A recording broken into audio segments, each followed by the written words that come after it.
In this video, I'm going to show you a bunch of tips and tricks to save you a ton of time in your Amazon online arbitrage product research. If you're new to our channel, welcome. We're SellerAmp. We're a tool for online retail and wholesale arbitrage Amazon sellers to help you save time and money and find more winning products fast. Make sure you take notes and implement these tips and tricks, guys. It's going to help you save a ton of time and help you find a lot more winning products. Let's get right into the video.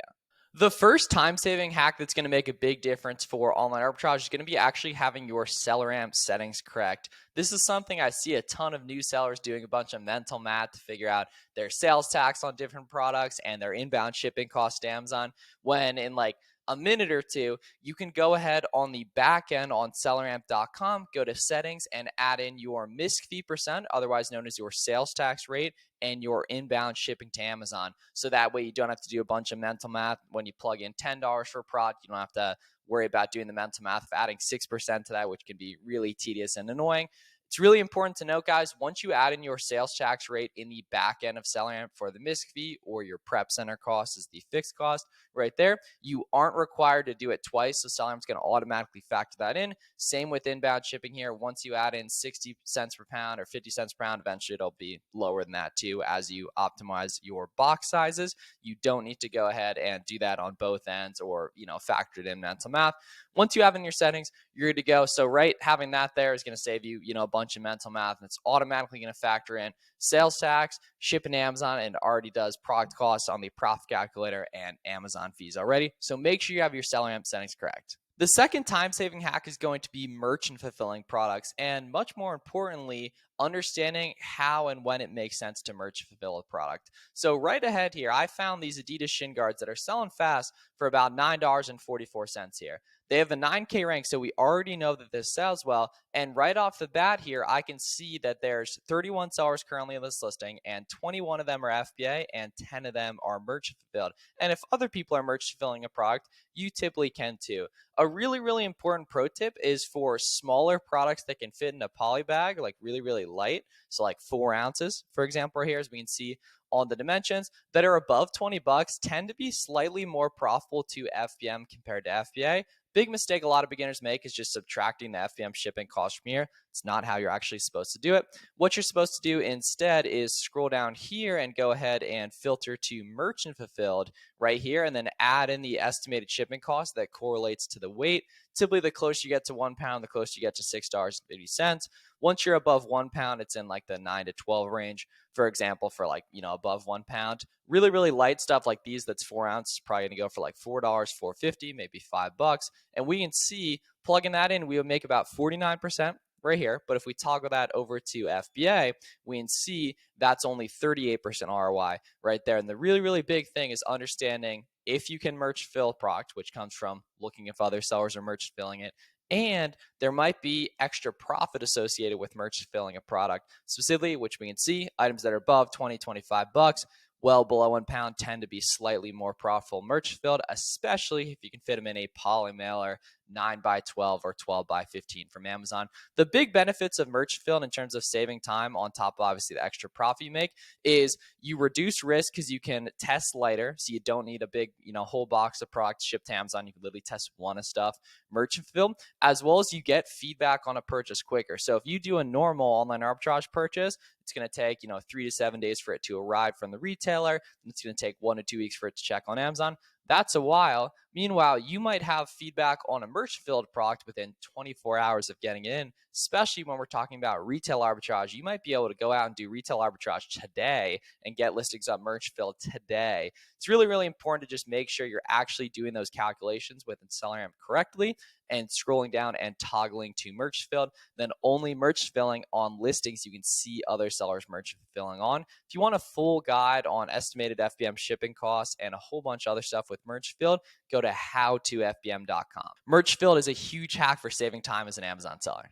The next hack that's going to save you a ton of time is tracking leads correctly. We can see this specific SKU right here. There's currently no buy box on Amazon, but we can see it's going for $103, right?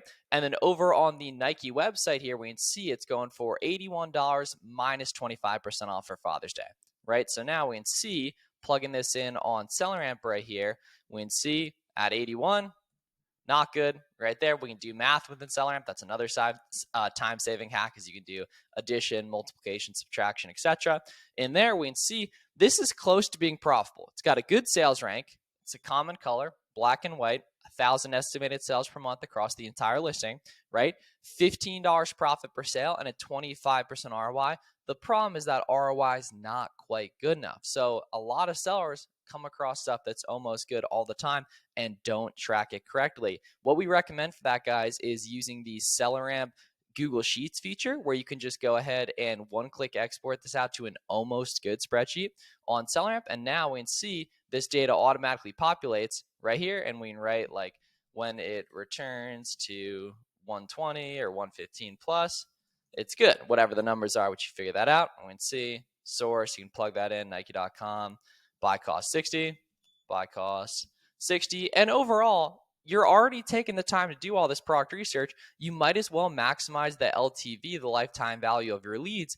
And then we can see very recently, this was $125, right up at $125 earlier this month. This is an incredibly good ROI, especially when we talk about discounted gift cards from Cardbear and the big cash back Rakuten offers with Nike.com as well. This is a very, very good product in the past that probably has a good chance of being good in the future that a lot of beginner sellers will completely sleep on. So make sure you're not sleeping on using the SellerAmp Google Sheets feature. We'd recommend like Q4, back to school, almost good, out of stock, and then spreadsheets for any of your favorite retailers as well. This is the most important time-saving hack and also the most underrated, which is building a coupon tracker in Google Sheets. It's really, really important to note that rarely ever are you just going to find products that make sense at the price they're advertised for on the website. This specific SKU we can see is buy boxing for $50 on Amazon with a good amount of reviews here, and it's got a decent sales rank at about 100K. Right there, we can see buy box at 50. If we go over to Dick's Sporting Goods right here, we can see that same item's going for about $30 on Dick's Sporting Goods just at retail, right? So we plug in $30, we can see only $6.50 profit, not quite good there. However, if we scroll down here, we can see Dick's Sporting Goods specifically has a 10% email sign-up code right here, which we could use again and again. So if we go ahead and plug in 10% and get that off, now we can see it becomes $9.60 profit per unit and about a 36% ROI after shipping, fees, sales tax, everything. However, it gets even better. We can go ahead on Cardbear and get a Dick's Sporting Goods discounted gift card, which we can see is going to get us in the range of at least another 5% off. Sometimes it's even higher, right? So if we go ahead and multiply this here and purchase a discounted gift card, like a $100 Adidas gift card for $93, that 7% goes straight to our bottom line.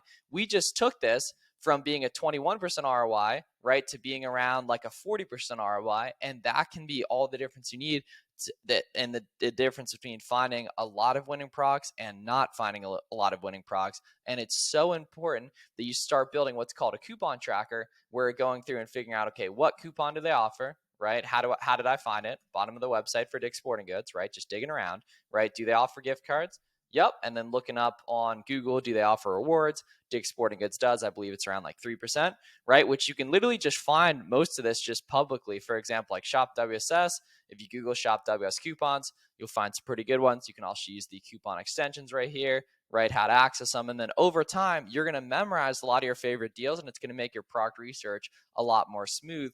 But the way a lot of beginners are doing it is they're just Googling items with SellerAmp and then, going ahead and trying to just find opportunities that are profitable at the advertised price right here, which is a hell of a lot harder than using coupon codes and discount codes and all the different discounting methods we talk about, right? Holiday sales, Father's Day sales, etc., right? And that's going to make product research a lot easier here. So we highly recommend having your settings correctly, looking into merchant fulfilling different SKUs, taking advantage of the SellerAmp spreadsheets, and then also building a coupon tracker so you can more efficiently find deals and not necessarily find products profitable, but make products profitable. And that's the name of the game with online arbitrage.